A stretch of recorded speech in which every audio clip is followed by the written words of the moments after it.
Nomination পাওয়ারও বড় কথা না। এখন নমিনেশন যদি আমাকে জাতীয় নাগরিক পার্টি এনসিপি যদি আমাকে নমিনেশন নাও দেয়, তা আমার ভিতরে কষ্ট নেই। ছোটোর থেকে আমি রাজনীতি আমি এমন পছন্দ করতাম না, আর কোনো নেতাকর্মী আমাকে কোনো মিছিল মিটিংয়ে নিয়ে যেতে পারে নাই। ক্লিয়ার পেট নীতি ভাই। আজকে যদি আমি কাজে বাইরে আমার পেট বাঁচবো, রাজনীতির লোকেরা কি করবো, নেতারা কি করবো, একটা সিঙ্গারা দিব, এক প্লেট বিরিয়ানি দিব, ওইটা খাইয়া শান্তি। তবে হেরা যেন আঙ্গ মাথা বিচা খাইতেছে এটা তো জানে না। রাজনীতি করাটা বড় কথা না, আর নমিনেশন পাওয়ারও বড় কথা না। এখন নমিনেশন যদি আমাকে জাতীয় নাগরিক পার্টি এনসিপি যদি আমাকে নমিনেশন নাও দেয়, তা আমার ভিতরে কষ্ট নেই। আমি জানি একটা নমিনেশন রিক্সাওয়ালা হয়ে জানি আমি একটা নমিনেশন জমা দিছি ঢাকা ৮ আসনে। হ্যাঁ, ঢাকা ৮ আসন একটা গুরুত্বপূর্ণ এলাকা। ভাই দেখেন তো ভাই, রিক্সাওয়ালারা এখনো inter pass, BA pass, matric pass, এখনো রিক্সা চালাইতেছে।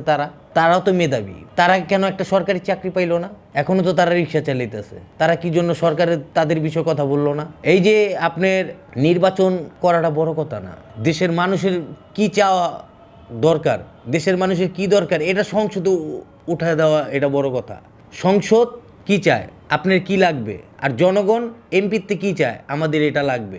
এমপি সংসদে গিয়ে বলবে আমার জনগণের এটা লাগবে, আমার আসনে এই সমস্যা। এখন ভাই আমি রিক্সাওয়ালা হইয়া আমি এই রাজনীতির ভিতরে ঢুকছি। এখন যদি এনসিপি যদি আমাকে নমিনেশন না দেয়, ওনারা বিবেচনা করবে নমিনেশন দেওয়া যাবে না, এতে ভালো লোক আছে, হ্যাঁ দেও। আমি যেহেতু নাগরিক পার্টির ভিতরে ঢুকছি, আমি নাগরিক পার্টির ভিতরেই আছি, আমি এনসিপির ভিতরেই আছি। আমি এনসিপির ভিতরে হইয়া দেশের সাধারণ জনগণের বিষয়, রিক্সাওয়ালাদের বিষয়, প্রবাসীদের বিষয়, আর যারা জুলাই যুদ্ধে আহত তাদের বিষয়ে যেন আমি কথা বলতে পারি।